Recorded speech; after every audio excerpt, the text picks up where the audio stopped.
Okay, so let's jump into the first part of our chapter on social stratification. In this section, we'll start with defining what social stratification means. Then we'll look at recent economic changes and U.S. stratification. And the next part, we'll examine systems of stratification. And finally, we'll try to understand the differences between status consistency and status inconsistency.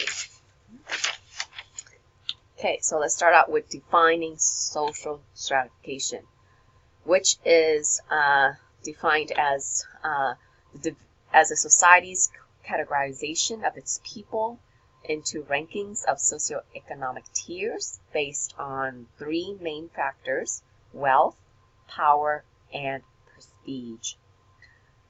So social stratification applies to both nations and to people within the nation, society, or other group.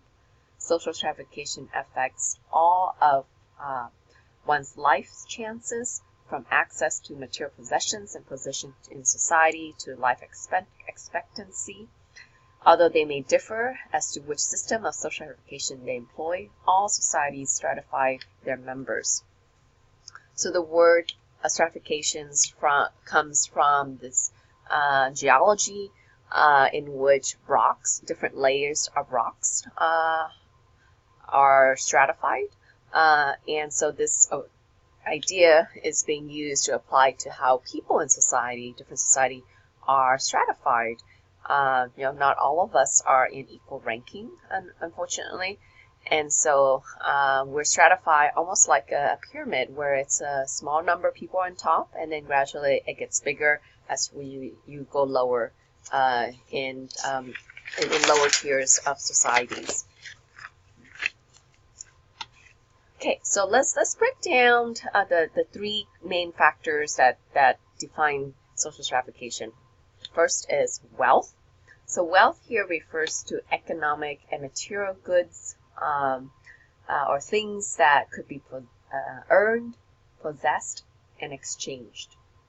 So here, this includes income, for example. So income is what many of us have. If you start going to work, we get an income by exchanging our work, our labor, our time, our commitment, in order to hopefully get a paycheck in the end.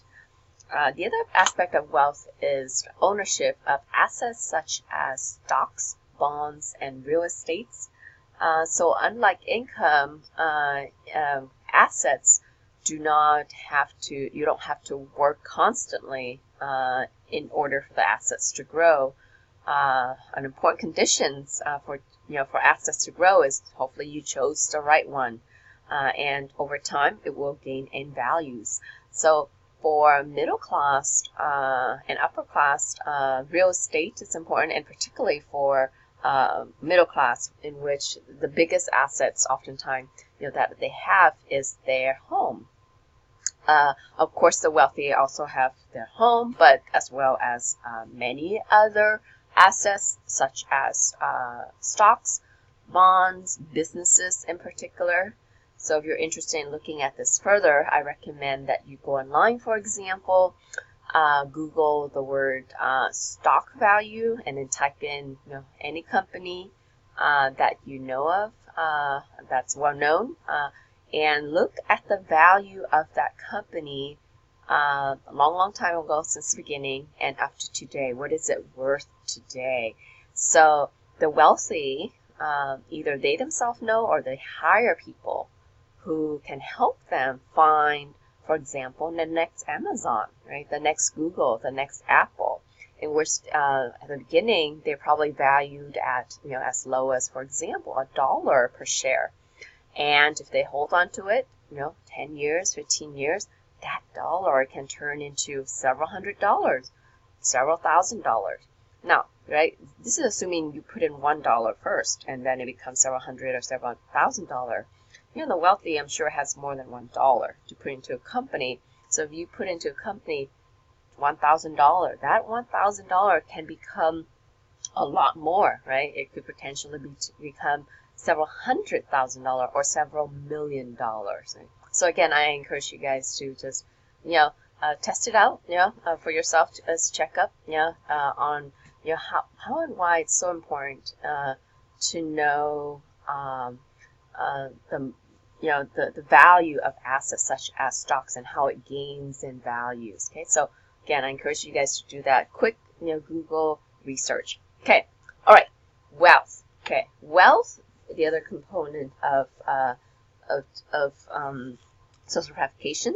So wealth is power is defined as the ability to carry out your will, to live the life you want, do whatever you want, despite resistance from society, from other people. So that's the first level. The second level is able to do that, right? To live the life you want, carry out your will, and control other people. So that way they do whatever you want them to do. Now, third level, right, is to do that, control other people, and they don't even know that they're being controlled. That's pretty powerful, right? Imagine you're controlling someone and they don't know you're controlling them, right? So they can't target and have resentment toward you, and then slowly build a rebellion, against you, right? So because they don't know it was you who's controlling them, right? So, anyways, that is power. Okay. The third component of social stratification is prestige, which is considered as the respect or regard people give to various, oftentimes, occupations and accomplishments. This is how we measure prestige. So, for example, right, doctors, lawyers, they often have a certain kind of prestige versus someone who is, let's say, simply a cashier. And so oftentimes job occupations with higher prestige often pay more, require a bit more education, entail more abstract thought, and offer greater autonomy. So for prestige to be valuable, people must acknowledge it. The elite traditionally have made rules to emphasize their higher status. Status symbols, which vary according to social class, are ways of displaying prestige. So in the U.S., this includes, for example, designer label clothing, expensive cars, prestigious addresses, and attending certain schools. Okay, so recently, the United States and perhaps even global society went through the Great Recession. That was occur approximately between 2007 and 2009. Oh, but of course, we are in many ways are still in that recovery. For many people, they're still in that recovery. So it was a prolonged period of exceptionally very high employment. Many people lost their jobs, lost their homes, and in particular, the lower classes, suffer the most. Unfortunately, because they are the ones who are living paycheck after paycheck, right? Or they're in jobs that are very vulnerable. They could easily lose their jobs, and in fact, that's what happened to many of them, right? As a result of the Great Recession, they were one of the first ones to let go of, right?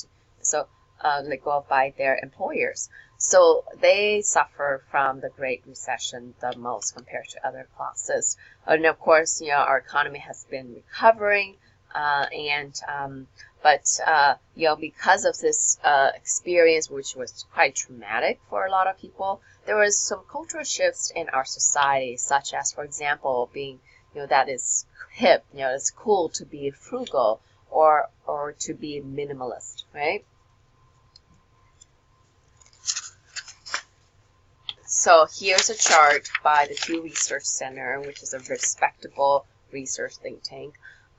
They looked at household financial situation compared to with or before the recession. So as you can see, right, the lower class, majority of them are in worse shape, by 64% of them. Middle class, slightly less, 45%, and the upper class, even less than that, just 36%. What I also found interesting is that, the upper class, 33% of them are in better shape now compared with before the recession. So I thought that's quite interesting, right? That the upper class did, again, didn't really suffer that much from the Great Recession. Okay, so this is a short video trailer for you looking at inequalities, in particular in two critical moments in U.S. history: the Great Depression in the late 20s, and of course the Great Recession recently in 2017 and between 2007 to 2009. So I encourage you to watch this short trailer. Okay, so now let's go into different systems of stratification. There are at least one way to characterize systems of stratification is whether or not they're closed or open. So closed systems are oftentimes associated with a scrap status in which people can do little or nothing to change their social standing. So in a way, so the system is closed. They can't move up or down. And because of that, the system is often characterized by endogamous marriages, where people oftentimes marry someone who is with similar social standing. And an open system, on the other hand, is often associated with achieved status, in which people are free to move up or down a social standing. If they earn something, whether it's up or down, right? They earn it. They can move up or down. Okay, so unlike a scrap status, people are born into a certain social standing and they're kind of stuck there, unfortunately. Okay. So in an open stratification system, people, some people do engage in endogamous marriages, but also they have the option to also marry people from different social categories. So this is known as exogamous marriages. So there are several systems of stratification. One is slavery. So slavery can be seen as open or closed. It was open in many parts of the world, but it was closed in colonial period of the United States between 1619 and 1865.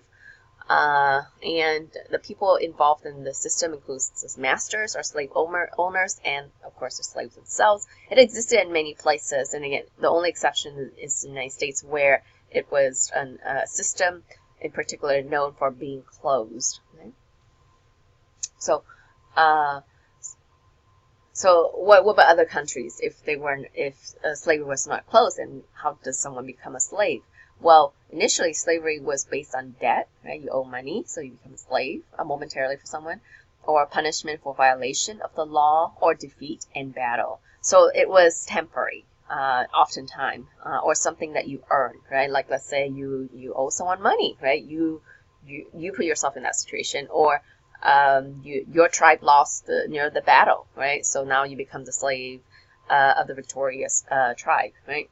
So slavery in those cases is something that is achieved, right? Again, achieved here could be up or down. And again, the United States was different in that, unfortunately, Africans and Black individuals, black skin, right, were associated with slavery. They were seen as slave because of their skin color, and they also made slavery inheritable. That means it's ascribed status. So that way, slave children could be sold, bartered, or traded, and even the practice of slavery was written into law and protected. So there is still some debate as to whether or not slavery is still practiced in certain parts of the world today. Although denied by their governments, accusations have made that slave trade has been revived in places like Sudan and Mauritania in Africa. Another system of stratification is the caste system. In a caste system, status is determined by birth and is lifelong. So it's a closed system. Or ascribed status is the basis of a caste system. Caste societies try to make certain that boundaries between castes remain firm by practicing endogamy, marriages within their own group, and developing rules about ritual pollution, teaching that contact with inferior caste contaminates the superior caste. So in India, for example, the caste system exists, and supposedly it was abolished in 1949 by the government. The caste system remains part of everyday life in India, as it has for almost 3,000 years. This system is based on religion and is made up of four main castes, which are subdivided into thousands of specialized subcastes, or jati, and I'm sorry if I mispronounced that, but it's spelled J-A-T-I. So the lowest caste, or the Dalit, are known as untouchable. So if the higher castes are contaminated by the untouchables, then a washing ritual known as ablution is required. So in South Africa, this caste system was called apartheid and based on the separation of the races. By law, there were 4 different racial castes, and the law specified where people could live, work, and go to school. While the system has been dismantled by the government following decades of international protest, its legacy continues to haunt South Africa. Whites still dominate, and the blacks remain uneducated and poor. Political violence has been replaced by street crime. So in the United States, an American racial caste system was developed here when slavery ended, and even in the early parts of the century, all whites were considered higher than all African Americans, and separate accommodations were maintained for the races in the South.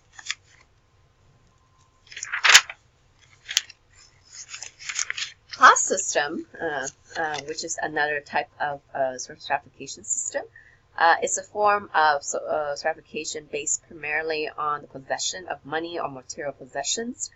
And it's an open system, so that means you can move up or down, although the initial social class position is often based off of one's parents, or in this case, ascribed status.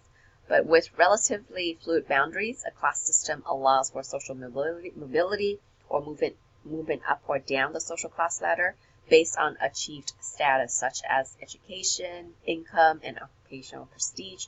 The class system characterized many contemporary modern societies, including the United States. Okay? So meritocracy is an ideal social stratification in which it is open, okay? Right? And in the system, right, stratification is the result of personal effort or merit, and high levels of effort will lead to higher social position and vice versa. Again, this is the ideal, right? Because this kind of society has never existed, where social rank was based purely on merit. Because of the complex structure of societies, processes like socialization, and the realities of economic systems, social standing is influenced by multiple factors, not merit alone. Inheritance and pressure to conform to norms, for example, disrupt the notion of a pure meritocracy.